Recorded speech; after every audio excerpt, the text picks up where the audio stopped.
Me da mucho gusto saludar esta mañana al doctor Guillermo Ruiz Palacios, investigador emérito en Ciencias Médicas del Instituto Nacional de Ciencias Médicas y Nutrición Salvador Subirán. Doctor, buenos días, gracias por tomar la llamada. Muy buenos días, con mucho gusto. Se imaginará con muchas dudas. Preguntarle, porque esto pues es la información más nueva que ha surgido. Se sabe, ayer lo confirmó la Secretaría de Salud, de la primera persona que habría fallecido desafortunadamente por COVID-19 y de acuerdo a distintas notas periodísticas, incluida la del periódico Excelsior, pues esta persona no está vinculada a un caso importado, habría asistido a un concierto. Esto modifica, digamos, la fase en la que está México porque ya hablaría de un contagio comunitario o qué significa en términos de la propagación del virus. Bueno, se necesita todavía confirmar bien todos los antecedentes de esta persona. Hay todavía información contradictoria, eh, pero de cualquier manera es una indicación de que eh, pues debe haber ya una modificación en las estrategias que debe de tomarse para contener la diseminación. Este cambio sería ya implantar directamente, pues esto que se denomina la fase 2. Entiendo que por ella implica distanciamiento social, etcétera. O sí.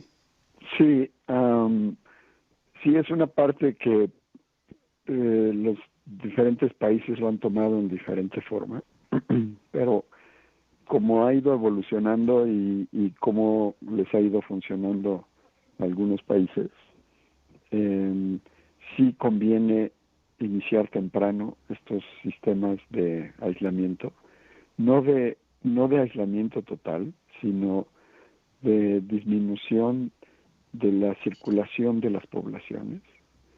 Eh, y eh, una de las estrategias que han funcionado relativamente mejor es,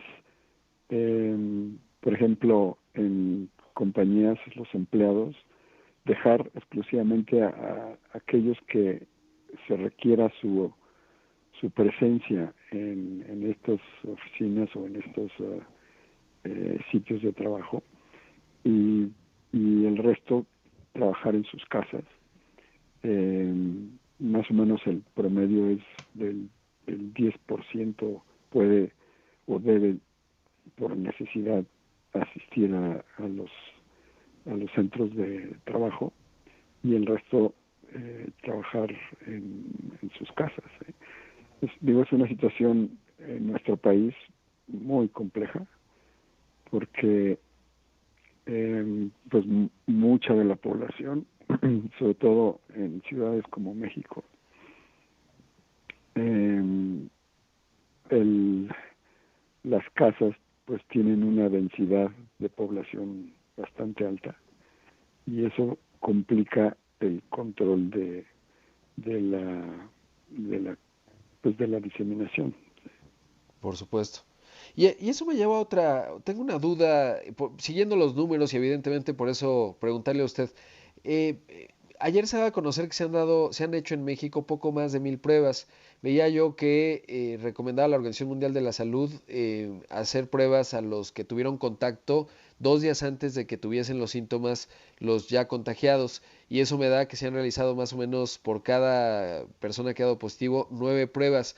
Preguntar primero si eso es suficiente y sobre todo considerando que somos un país de 127 millones de habitantes, poco más de 1000 pruebas, ¿no habría sido, si no hay suficientes pruebas, buena idea implantar las medidas de distanciamiento social, sobre todo porque pues no parece que haya tanta visibilidad si se hacen pocas pruebas, pero quiero preguntárselo a usted. O sea, se han estado haciendo las pruebas que han sido necesarias por los casos que han ocurrido, que son relativamente pocos y prácticamente todos están relacionados con casos que se adquirieron fuera del país y los casos que ha habido de transmisión por estos casos se consideran todavía dentro de lo que llamamos los clústeres, ¿sí?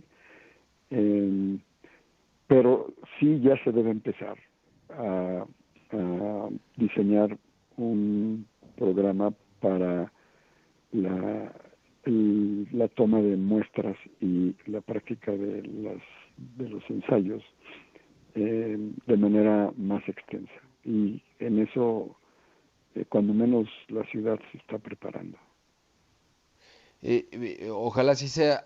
Preguntarle por otro lado, y bueno, entender justo esto, em, eh, digamos, es por la definición operativa, ¿no? Es decir, si los casos están vinculados o son importados, pues entonces, de acuerdo a lo que se ha definido, pues esos son los que se prueban y no se pasa a la siguiente fase. Es correcto eso, ¿verdad?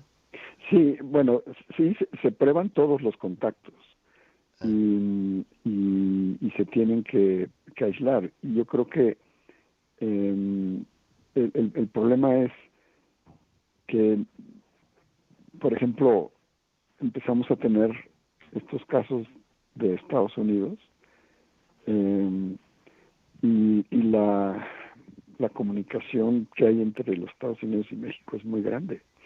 Entonces, sí. sí hay un gran riesgo de que se empiece a ocurrir en la población general y que no sean detectados sino de manera tardía. Entonces, eh, yo creo que eh, se debe de hacer una estrategia, sobre todo con las fronteras y particularmente con la frontera de los Estados Unidos. Y Yo creo que sí, de ahí es donde sí. nos está llegando la mayoría. Sí. La mayoría.